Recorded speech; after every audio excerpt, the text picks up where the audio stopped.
Alright, Mrs. Brown here. I'm going to go ahead and do our read aloud for today. I know we haven't read since Thursday, so I wanted to make sure and get this recorded for you so you had it, that you could get caught up in the story. So, where we last left off, Luke had finally decided that he was going to take the plunge and go over to to the house where he thought there was another third child. Remember, this house where he's going is a house where barons live. These people are very, very rich. They have these huge mansions. The house is very, very nice inside, very different from what Luke is used to. And he sees this girl sitting there, and when he sees the girl sitting there, he escapes and says, or he sees the girl sitting there and he gets all nervous and he says that he's the population police, and all of a sudden the girl lets him go. And that's where we're going to pick it up. Luke sat up, checking his arms to make sure she hadn't broken anything. "You're lying," the girl said. But she made no effort to tackle him again. She crouched, looking puzzled for a few moments, and then she grinned. "I got it! You're another one. Great code word. I'll have to about thinking about using that for the rally." Now it was Luke's turn to squint in confusion. The girl giggled. "I mean, you're another shadow child, right?" Shadow... Luke wondered why his brain seemed to be slowing down. Was it just because she'd seemed several miles ahead of him? "That's not the term you use?" she asked. "I thought shadow child was universal. But, an illegal. Someone whose parents broke Population Law 3903. A third." Luke couldn't bring himself to confess. He'd broken so many taboos today, leaving the house, standing in the open yard, talking to a stranger. What did one more violation matter? This word taboo is something that you're not supposed to do, okay? And then a violation is kind of like breaking the law. "You can say it," the girl coaxed. "I'm a third child. Why should there be anything wrong with that?" Luke was spared having to answer her because she suddenly sprang to her feet, exclaiming, "Oh no, the alarm!" Now, this shows me right here, why should there be anything wrong with it, that whoever this girl is, she and Luke clearly do not have the same views on being third children, okay? Something is very different. Her viewpoint, her perspective is very different from whatever Luke is. All right, she raced down the hall and around the corner. Luke followed to find her jerking open a closet door, then punching buttons on a panel of colored lights. Too late! Drat! She ran to a phone, Luke following breathlessly. She dialed. Luke watched in amazement. He'd never talked on a phone. His parents had told him that the government could trace calls, could tell if a voice on a phone was from a person who was allowed to exist or not. "Dad," she made a face. I know. Call the security company and get them to cancel the alarm, okay?" Pause. "And might I remind you that the penalty for harboring a shadow child is $5 million or execution, depending on the mood of the judge?" She rolled her eyes at Luke while she listened to what seemed to be a long answer. "Oh, these things happen." Another pause. Yeah, love you too. Thanks, Dad." Okay, I'm going to stop here for a second. Her attitude is completely different from Luke's. For example, she's talking on a phone. And I want you to realize this. Luke has never talked on a phone before, because his parents have always told him if he talked on a phone, the government would be able to trace his voice and be able to see whether or not he was allowed to exist. But then he sees this girl talking on the phone, and obviously that's not true. Then this girl seems to have this very well, I really don't care attitude, telling her father, "Oh, might I remind you that the penalty for harboring a shadow child is $5 million or execution?" But then she rolls her eyes. Again, this seems kind of almost like she's saying it, but she really doesn't think it's very important type of thing. Again, a very, very different attitude than what Luke has. All right. Love you too. Thanks, Dad. She hung up.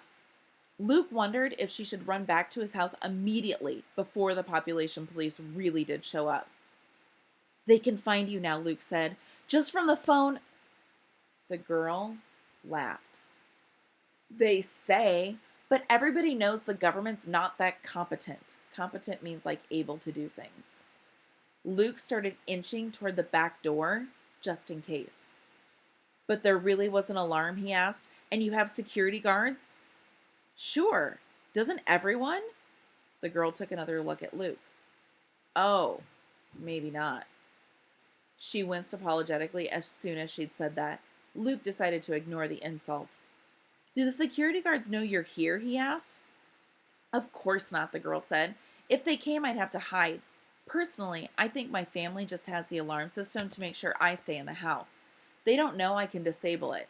But, she gave him an evil grin, I set it off sometimes just for fun. That's fun? Luke asked. He thought another third child would understand him, be just like him. This girl sure wasn't. Aren't you scared the guards might find you? Not really, the girl shrugged. You see, doing it on purpose every now and then helped us today. My dad didn't even really have to ask why the system needed to be stopped. He just thought it was me making trouble again. In a twisted way, she kind of made sense. But trying to figure everything out made Luke's head hurt. He glanced toward the door. If he could just get safely home, he'd never complain about being bored again. Now, I'm going to go back here. This is what we call a contrast and contradiction. All Luke wanted was he wanted to get out of his house. And now he's gotten out of his house, and what's the only thing he wants to do? Get back home. His attitude has totally changed. Now, this is kind of interesting because, okay, so Luke wanted to leave his house, and now he wants to go back home. They are coming from two totally different worlds. They're both shadow children, but their upbringings have been totally different. Luke has been brought up just absolutely petrified, and this girl seems to have no fear whatsoever about being a third child. In fact, she says that she does things like set the alarm off for fun. I'm guessing this might have a little bit to do with the parental attitudes. Can you imagine what Luke's dad's response would be if they had an alarm system and Luke set it off for fun? Probably be totally different from what this girl's is. All right. Here he felt as baffled as Alice in Wonderland from one of the old books in the attic. Or he remembered something he read in a nature book. Maybe he was like the prey of a snake that hypnotized its victims before it ate them. He didn't think the girl would hurt him, but she might keep him confused and fascinated until the population police or the security guards or someone else arrived.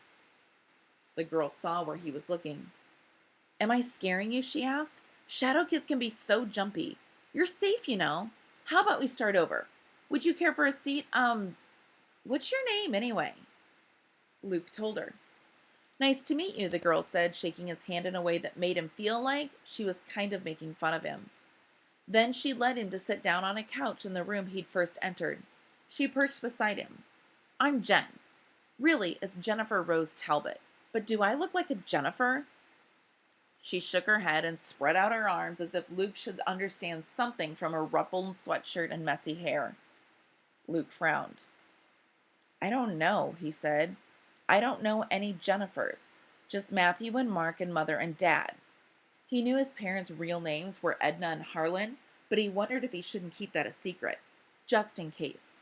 Probably he shouldn't have even mentioned Matthew and Mark, but he was surprised into it, thinking suddenly about how there was a world full of people outside his house with a world full of different names he'd never heard of.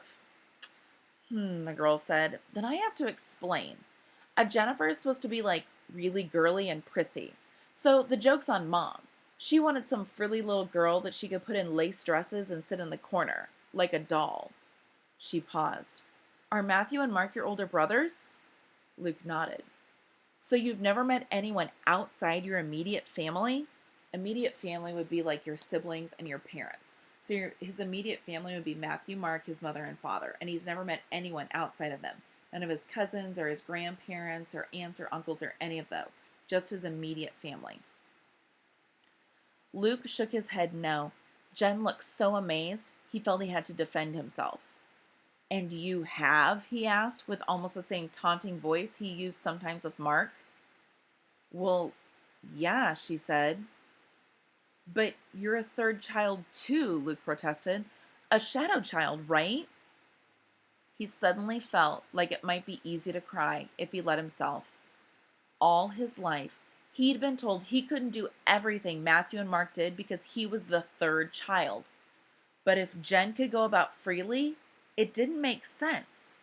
Had his parents lied to him? Don't you have to hide? He asked.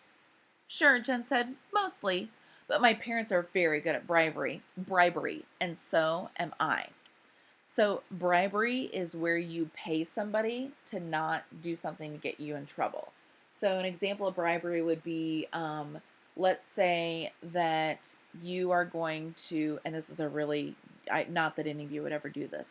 Let's say you're going to steal some test answers off of Mrs. Brown's desk, and you don't want your person who sits next to you to tattle on you. So you bribe them and say something like, I'll give you $10 if you don't tell anybody that I am stealing the test answers off of Mrs. Brown's desk.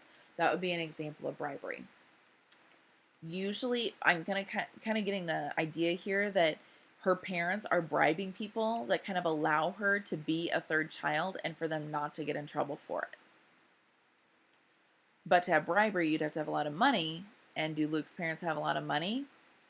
So they haven't been able to bribe people. All right. My parents are very good at bribery, and so am I. She grinned wickedly. Then she squinted at Luke. How did you know I was a third child? How did you know I was here?